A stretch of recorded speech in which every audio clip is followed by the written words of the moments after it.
درود فاق بشوق سروي. اللهم صل على سيدنا مولانا محمد وعلى آل سيدنا مولانا محمد أفضل صلواتك بعدد معلوماتك وبارك وسلم عليه. خقوم من المسلمانان الله جل جلاله سر ما بخوق مان خوشالك كم مختصر آيات ما ولستو الله جل جلاله فرمائي قد أفلح من زكاها وقد خاب من دساها. فتحقیق سره کامیاب شهاغه کس چې د خپل نفس پاک کو. څه مطلب؟ دا خپل نفس چې کوم دی د شهوات شهوانی چې کوم قوت دی هغه د عقل تابع کو، او قوت غضب غضبی قوت هغه د عقل تابع کو، او عقل چې کوم دی هغه د شریعت تابع کو. نو چې دی عقل د شریعت تابع کی نو د روح او د هغه چې کوم زړه دی دا به پاک شي، او چې کله پاک شي زړه او روح نو دی انسان ته الله تعالی معرفت ورکوي، محبت ورکوي، مینه ورکوي. ولې د زړه شیشې صفا شي، چې کله زړه صفا شي دی کې بیا الله جل جلاله قسمه قسم انوارات فیوزات هغه خبرې پکې الله تعالی راچي چې هغه د عام انسان په زړه کې نه وي. ځکه دا زړه څه شی دی؟ قلب المؤمن عرش الله. د مؤمن دا زړه چې کوم دی دا د الله تعالی عرش دی. اصحاب کرامو د نبی علیہ السلام نه تپوس کو، یا رسول الله مونږ الله کم ځای تلاش کو، الله مونږ چرته وګورو مونږ ته الله کم ځای ملاویږي؟ بیت الله کې به ملاویږي کنه صفا مروه کې به ملاویږي، که عرفات کې منا کې ملاویږي کنه ملتزم سره ملاویږي؟ مونږ الله کم ځای وګورو؟ حضور پاک صلی الله علیه وسلم فرمایل تاسو که الله ګوري د غریب په زړه کې وګورئ. د غریب مؤمن زړه ته خوشاله کا تا ته الله ملو شي. د مؤمن زړه خوشالون دا الله خوشالون دی. دا د الله تعالی عرش دی. په دې زړه کې د الله مینه ځایږي، د الله نوم ځایږي. کله چې دې کې بل سره دن نشو د الله محبت ختم شو. انسان چې کله څومره ذکر کوي او څومره د الله یاد کوي دومره په دې کې چې کوم دي انوارات محبت او مینه د الله تعالی په کې راځي. وقد خاب من دساها. او هغه سړی تاوانی شو، هغه سړی تباہ او هلاک شو. دساها چې د خپل نفس ورومنډو. څه مطلب؟ نفس خپل تباہ کو. مطلب دا چې د عقل د شهوت تابع کو او د غصې تابع کو. چې شهوت ته سوي لکه سرازي هغه کوي، غصه چې څنګه چړاوي هغه څه چړاوي. دغه سي انسان بیا څنګه د شریعت تابع شي؟ هغه خو نفس مخ کې اده ورپسې بس خو چې د شریعت د خلاف روان شي نفس تباہ شي، هلاک شي. بل ځای الله تعالی فرمایي فاما من طغى واثر الحیات الدنیا فان الجحیم هي المأوى. چا چې سرکشي اختیار کړه واثر الحیات الدنیا او د دنیا ژوند دی غوړه کړ په آخرت باندې د الله په عبادت باندې، دنیا یې بس کوم نظام له قبله وګرځولا فإن الجحیم هي المأوى. د جهنم ځای دی. ولې د الله په ځای باندې نفس تابعداري شروع کړه. فاما من طغى واثر الحیات الدنیا، د الله نه بغاوت شروع کړ، د نفس خواهشات پسې شو. نو چې کوم سړی د نفس خواهشات پسې شي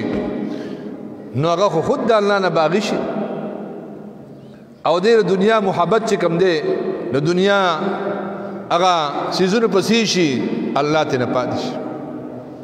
نو د جهنم ځای دی. د دې وجه نه الله جل جلاله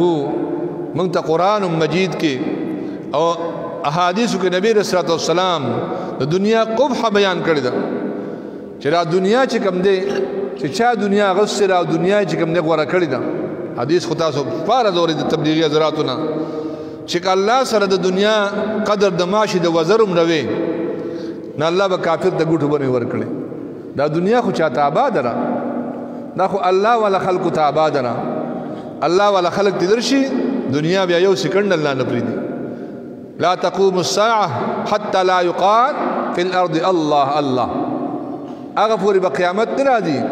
چې په مخ تزبک باندې یو الله وین کوي لکه څنګه د انسان په بدن کې روح چې وي نو څوک جنازه نه کوي نه په د مړی आवाज کوي نه ولا څوک قبر کوي ویلا صاحب کې شته بیا چې کله غسات له وزن بیا ولا خلق د قبر او د جنازي او تنظیم ولوي کوي دغه سدا کائنات او د روح څه شه دي د الله ذکر دی چې یو الله وین کې پزمک باندې وي اغلوی قیامت پن راځي وړو کې قیامت خور د وخت راځي انسان چې کله وفات کیږي مرګ پراش دا پاغه باندې قیامت ته بس دا قیامت صغرا پاغه باندې واقع شو لیکن اغلوی قیامت پال راځي لازم کې اسمانونو به کله روانيږي چې یو الله وین کې پاتې نشي نو الله فرمایي فاما من طغى واثر الحیات الدنیا فان الجحیم هي المأوى چا چې سرکشي وکړه د الله نه بغاوت شروع کړ د نفسانی خواهشات په شی شو نو په دې د چې کم دی او د دنیا ژوند دی غوړه کړ جهنم د ځای دی دنیا کوم پته لګیږي داغي که تاسو سماوي الله جل جلاله فرمایي په قیامت کې به دوه لوی لوی ډلې به وي سبوي دوه لوی لوی ډلې یو د نیکانو یو د بدانو نیکانو کو بیا خپل درجه وي څوک په لوی درجه د انبیاء علیهم السلام اصحاب کرام اولیاء کرام عام مؤمنان لیکن یی به دا یو ډله ټول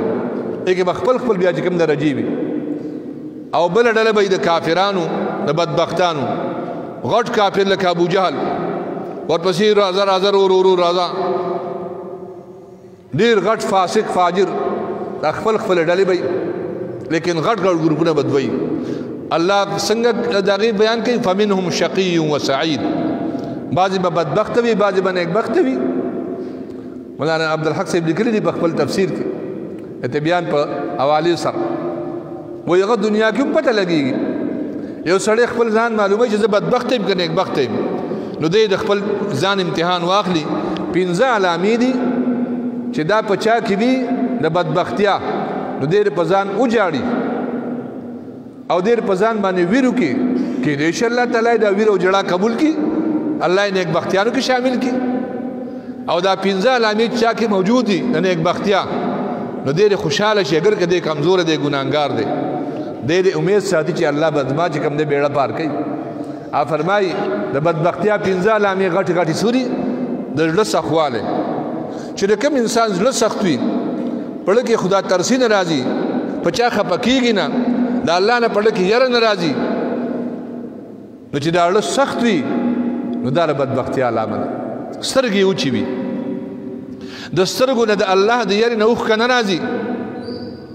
خپل ګناه وطن یادېږي دوزخ او د جنت خیال نه کوي فکر نه کوي بس سترګې اوچي وي دا سترګې اوچواله دا د بدبختی علامه ده دریم د دنیا سره محبت ساتي دنیا سره دومره محبت ساتي وي که حلالي که حرامي خو د دنیا دی راشي بس دنیا محبت شپه رس په دې جنجال کې اخته دا دنیا به څنګه چې دا به کله شل شي یو لاک چې کله 2 لاک شي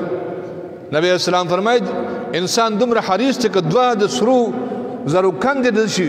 یعنی دوه غرونه دي شي نو دی و چې دریم شنه خبوي مړیږي نه پس مړیږي په خاور به مړیږي یا په قناعت باندې نو دنیا محبت چې چا پړ کې ډیری دا بدبختی ده سلورم دې بے حیا وي نه د الله نه حیا کوي ګناه باندې ژلور وردی بس وي خدای غفور رحیم دی دا ژلورتیا په ګناه باندې بدبختی علامه ده د خلکو نه حیا نه کوي کله چې مخ کې ځان لوچ کا که خزای لوچ کړه که بچی لوچ کا دا شرم حیا پکې نه بس وي کیږي با دا بے حیا انسان دا بدبخت دی الحیاء نصف الایمان الحیاء شعبة من الایمان دا حیا د ایمان حصہ یا حیا نیم ایمان دی اذا فاتك الحیاء فافعل ما شئت چې حیا د الله جی بیا چې سګې نه کوه نه حیا پکې نه وي پنځم علامه لوی لوی امیدونه ساتي دا به کوم دا به کوم دا به کوم لیکن درنګ له پته نه چې وخت مړېږي لوی لوی منصوبې جوړوي او د آخرت فکر ورسره نه وي امیدونه لوی لوی ساتي دا د بدبختي علامې دي فرمایي دا پنځه علامې الټه که نه نیکبختیا دي که دا پنځه علامې په چا کې وي په ځان دې ویرو کې ویر په ځان دې وجاړي توبه دې وباسي چې الله زه بدبخت یم ما نیکبخته کې دا پنځه علامې الټه که د چا چې زړه نرم وي زړه خدا ترس وي په غریب خفه کېږي په مور پلار باندې خفه کېږي تر دې په ځناور باندې خفه کېږي میږي باندې خفه کېږي بیا خفه چې دا مې شر وکړو دا زړه کې نرمي دا زړه کې خدا ترسي دا د ایمان علامه د د خوشقسمتۍ علامه ده دویم د خپل ګناهونه یاد کړي اخرت یاد کړي سترګو نه اوښکې روانې شي دا سترګو نه اوښکې روانېدل دا د نیکبختۍ علامه ده اگر چې دی کمزوره دی په عمل کې او دریم د دنیا کار کوي خو محبت دنیا سره نه وي دنیا کارونه کوي زمینداری کوي دکانداری کوي ګلکاری کوي بل یو چې کوم نه حلال رزق لپاره کوشش کوي لیکن دا د حیا پردې لپاره کوي د خپل بچو لپاره رزق ګټي محبت دنیا سره یو ضرورت ګڼي او څلورم حیاناک وي د حیا کوي د الله نه حیا کوي که ګناه کوي نفس شیطانونه هم صحیح وي الله قهار جبار دی نکم دا ګناه د خدای دی نه نکم دا دی چې دا ګناه پرېږدي بد کار پرېږدي د الله نه حیا وردي چې الله ما ته ګوري دا د نیکبختۍ علامه ده او پنځم علامه لنډ امید ساتي بدرنګ لمر دی سات لمر دی وایي دا علامې چا کې وي دا نیکبختۍ علامه ده د الله تعالی دې موږ تاسو د بدبختیا د علامو نه بچ کړي او که ویني الله تعالی دا زموږ نه وباسي الله دې موږ نیکبختیا د علامې راولي نو الله جل جلاله فرمایي فاما من طغى وآثر الحیاة فإن الجحیم هي المأوى څوک چې سرکشي کوي د دنیا ژوند غوره کوي نو ګوره جهنم یې ځای جهنم او دا پنځه علامې پکې وي واما من خاف مقام ربه ونهى النفس عن الهوى فإن الجنة هي المأوى څوک چې یریږي د ملاقات طرف خپل نه چې الله ته یو ځل ودرېږم الله به مانه د خپلې زندګۍ تپوس کوي الله به مانه ځوانۍ تپوس کوي الله به مانه تپوس کوي مال دې څنګه ګټلو مال دې څنګه خرچ کړو په علم دې عمل څومره کړو دا درې تپوسونه په قبر کې کېږي او پنځه په قیامت کې به کېږي اکثر پرچو کې دا واته سوال نه په قبر کې تپوس کېږي رب دې څوک و پیغمبر دې څوک و په کم دن باندې وي او قیامت کې به تپوس کېږي عمر دې څه کې تېر کړو په عمر کې ځواني دې په څه کې تېره کړې وه مال دې څنګه ګټلی و مال دې څنګه خرچ کړو په علم دې عمل څومره کړو لکه دا اته سوالونه ټیک شو نو بس کامیابي ده که دې کې غلط شوې نو بیا ناکامي ده الله فرمایي څوک چې یریږي د خپل رب د ملاقات نه د ودرېدو د رب چې الله ته به ودرېږي ما نه به تپوس کېږي ونهى النفس عن الهوى او خپل نفس د خواهشاتو نه منع کړ نفس وایي بدکاري وکړه غلا وکړه ډاکه وکړه حرص وکړه حسد وکړه بغض وکړه بل سره چې کوم نه جنګ وکړه نو نه نه الله نه یریږم دا الله د رضا لپاره دا بدکار پرېږدم دې ته نفس منع کول وایي یو طرف ته نفس دی خواهشات دي بل طرف د الله حکم دی رسول الله حکم دی د نفس خواهشات پرېږدي د الله رسول حکم ومني دغه سړی کامیاب دی واما من خاف مقام ربه ونهى النفس عن الهوى چا چې خپل نفس الله د ودرېدو نه ویرېده او خپل نفس د خواهشاتو نه منع کړه نو فإن الجنة هي المأوى دنیا کې ولا بشارت دی د ده ځای چې کوم دی جنت دا د ورتو ځای دی الله تعالی دې زمونږ ستاسو د خپل قهر او غضب نه بچ کړي دا قهر او غضب دی چې سړی صرف په خواهشاتو پسې رواني او د الله نه یاره نه کوي ځکه هر انسان له پکار دی ما الله تعالی هر چا له پکار دی چې دا دنیا یو مختصر زندگی ده څومره مختصر ده تاسو ته بار بار دا ویلی شي لکه سمندر ته یو سړی ګوته ښکته کړي څومره به راشي یو ساس کې د دې دنیا زندگی که ستا 1000 کاله عمر شي 1000 کاله خو چا نشته چې ډېرې 80 کاله به شي 100 کاله به شي حضور فرمای دا زندگی دغه 80 کاله د دې مثال یو ساس کې یا 2 ساس کې اوبو دی د آخرت زندگی سمندر د سمندر نه هم سیوا ده ځکه سمندر ته هم که سړی ولګي یو ساس کې تر اخري بل پرې غورځي دا سمندر به وچ شي یو وخت په داسې راشي لیکن د آخرت زندگی نه ختمیږي لکه دا 2 ساس کی زندگی دی دا الله او د الله د خپل رسول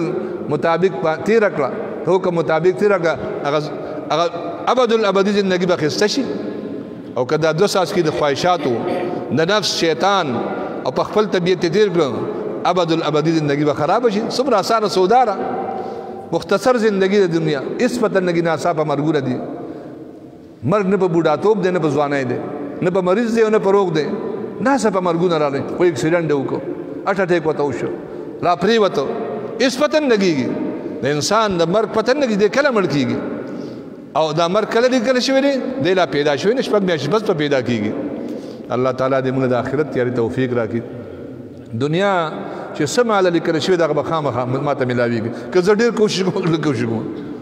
حضور پاک فرمایي انسان لا د مور په خېټه کې الله ملک ته ولیکه دی به سور زخري نو چې الله مال مخکې لیکل زه سره ځان په مړو ماته ولیکه چې دی به په کم ورځ باندې مړ کېږي په کم تاریخ په کم ورځ په کم سکند منټ په دې ساه ورکوي نو زه سره د مسلمان دپاره ټوپکي ګرځوم ټیک تر کافر دپاره جهاد دپاره ټوپک وګرځوه مسلمان دپاره سره ټوپک ګرځوم یا به ځان حکم یا به مسلمان حکم چې کوم شی لیکل شوی دی هغه به خامخا ماته رسیږي هغه جف القلم حدیث کې راځي قلم وشوی دی صحیفه بنده شوی ده تقدیر لیکل شوی دی بس هغه عمل چې کوي الله تعالی آسان کړی دی تر مرګ پورې هغه لپاره هغه پیدا دی الله دې موږ د عمل کولو توفیق راکړي الله موږ توبې توفیق راکړي توبه رسول الله صلی الله علیه وسلم فرمایي ټول خلک خطاکار دي او بهترین خطاکار څوک دی چې توبه ډېره وباسي هغه لن حدیث باندې ما تا عمل وکړو چې جب خپل بند کو په دې خپل باندې ارسنه وایو او خپل کور کې نو فزن نه ګرځو او استغفار ډېر وایو اته خو دې مرګو ته دا دوه خبره کې چاوکړه کنه یقینو کامیاب یو چې موږ سړی په پابندۍ سره کوي او د هر حرام نه ځان بچ کوي بس په دې کې دا ټول خبر را لې